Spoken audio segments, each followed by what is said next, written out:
Hello students, कैसे हैं सब लोग। आज के इस सेशन में आप सबका वेलकम है। हम क्लास 12 बिजनेस स्टडीज के एक बहुत ही इम्पॉर्टेंट चैप्टर प्लानिंग को ना बिल्कुल आसान इंग्लिश में समझेंगे। रेडी हो? चलिए शुरू करते हैं। अच्छा, जब भी हम प्लानिंग सुनते हैं तो दिमाग में बड़ी बड़ी कंपनीज और बिजनेस स्ट्रैटेजीज आती हैं, है ना। लेकिन सच तो ये है कि प्लानिंग हम सब रोज करते हैं अपनी डेली लाइफ में। ये किसी बिजनेस कॉन्सेप्ट से कहीं बढ़कर है।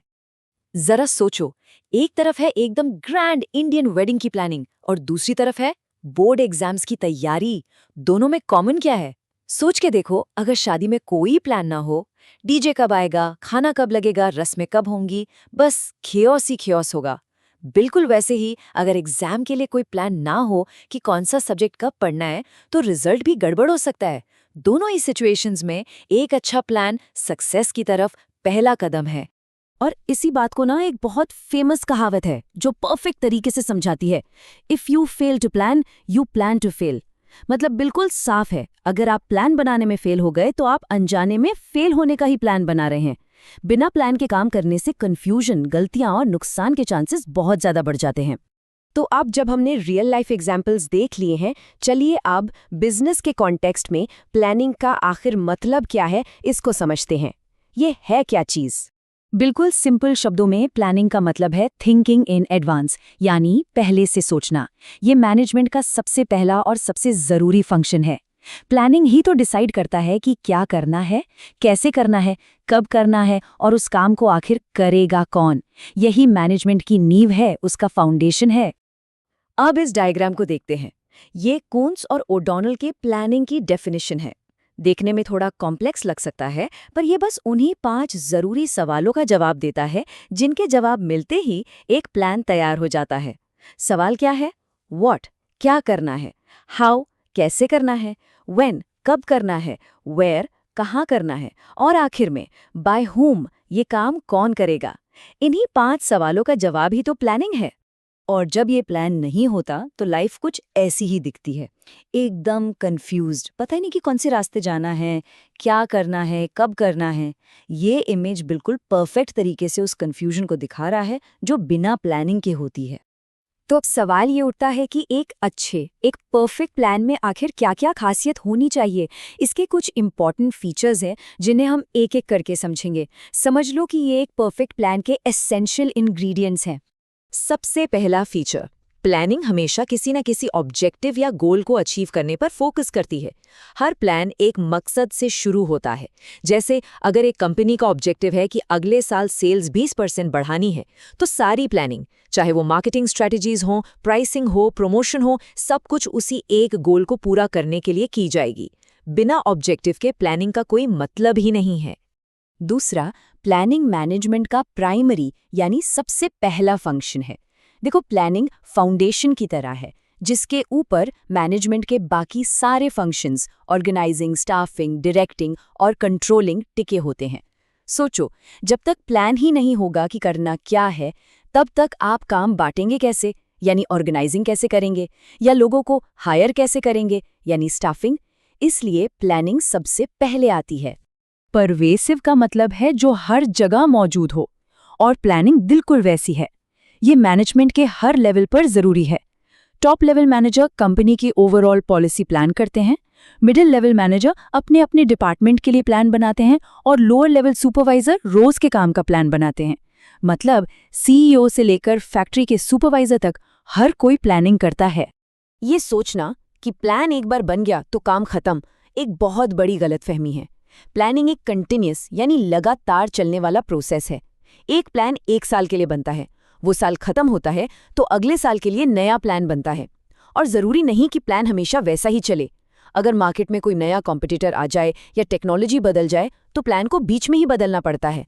प्लानिंग हमेशा फ्यूचर के बारे में होती है। इसका काम ही है आगे देखना और आने वाले कल के लिए तैयारी करना।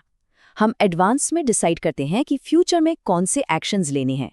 जैसे एक मोबाइल कंपनी आने वाली डिमांड को देखते हुए अगले साल एक नया फोन लॉन्च करने का प्लान बनाती है। ये सब फ्यूचर ओरिएंटेड थिंकिंग है। ये बहुत इंटरेस्टिंग पॉइंट है। प्लानिंग में डिसीजन मेकिंग शामिल होती है। इसका मतलब है आपके पास बहुत सारे ऑल्टरनेटिव्स या ऑप्शंस होते हैं और आपको उनमें से बेस्ट वाला चुनना होता है। जैसे एक कंपनी को अपने प्रोडक्ट को एडवर्टाइज करना है, अब ऑप्शंस है टीवी पर ऐड दे या सोशल मीडिया पर। प्लानिंग प्रोसेस में इन दोनों ऑप्शंस को कंपेयर किया जाएगा, उनकी कॉस्ट और फायदे देखे जाएंगे और फिर जो बेस्ट ऑप्शन होगा उसे चुना जाएगा। और आखिर में प्लानिंग एक मेंटल एक्सरसाइज है। ये कोई गेसवर्क नहीं है, बल्कि एक स्ट्रेटेजिक सुपर पावर है। ये एक्शन लेने से पहले सोचने की ताकत है, जो आइडियाज को एक कॉन्क्रीट रोड मैप में बदल देती है। इसमें लॉजिकल और सिस्टमैटिक थिंकिंग लगती है, जिसके लिए क्रिएटिविटी और दूर की सोच चाहिए।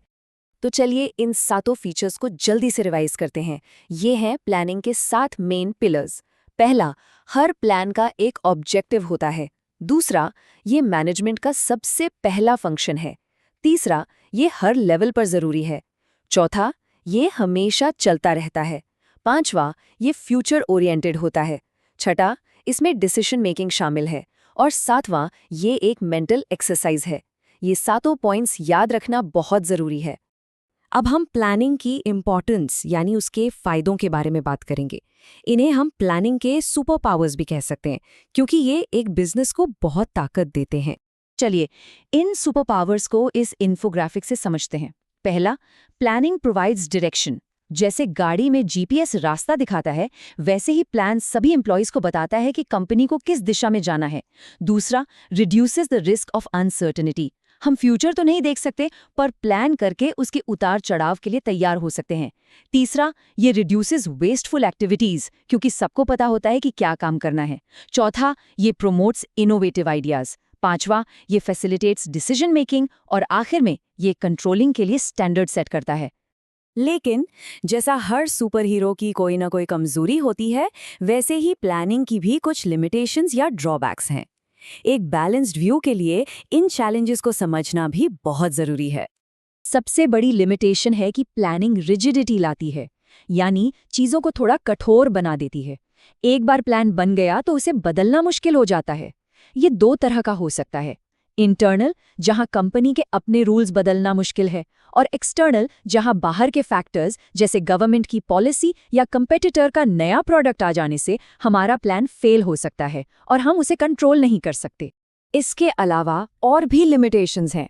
प्लानिंग एक तेजी से बदलते एनवायरनमेंट में आसानी से फेल हो सकती है। ये क्रिएटिविटी को कम करती है, क्योंकि एम्प्लॉयज को बस प्लान फॉलो करना होता है। इसमें बहुत पैसा और वक्त लगता है। और सबसे जरूरी बात, एक अच्छा प्लान सक्सेस की गारंटी नहीं देता। प्लान के साथ साथ उसको अच्छे से एग्जीक्यूट करना भी जरूरी है। इतनी सारी लिमिटेशन सुनकर शायद दिमाग में सवाल आए कि तो क्या प्लानिंग करना बेकार है? बिल्कुल नहीं। इन लिमिटेशंस का मतलब ये नहीं है कि हम प्लानिंग छोड़ दें, बल्कि इसका मतलब ये है कि प्लानिंग करते वक्त हमें फ्लेक्सिबल रहना चाहिए, ताकि ज़रूरत पड़ने पर हम अपने प्लान्स में बदलाव ला सकें।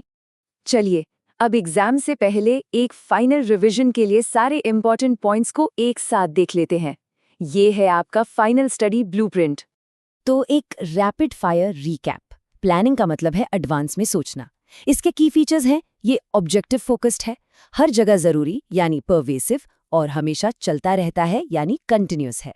इसकी इंपॉर्टेंस है कि ये डायरेक्शन देती है, रिस्क कम करती है और नए आइडियाज लाती है। और हाँ, इसकी लिमिटेशंस है कि ये रिजिड, कॉस्टली और टाइम कंज्यूमिंग हो सकती है। और इसके साथ हम इस सेशन के एंड में आते हैं। हमेशा याद रखें, चाहे वो बिजनेस हो या पढ़ाई, सक्सेस के लिए प्लानिंग बहुत जरूरी है, क्योंकि स्मार्ट स्टूडेंट्स हमेशा काम करने से पहले प्लान बनाते हैं। अगली बार मिलेंगे एक नए टॉपिक के साथ। All the best.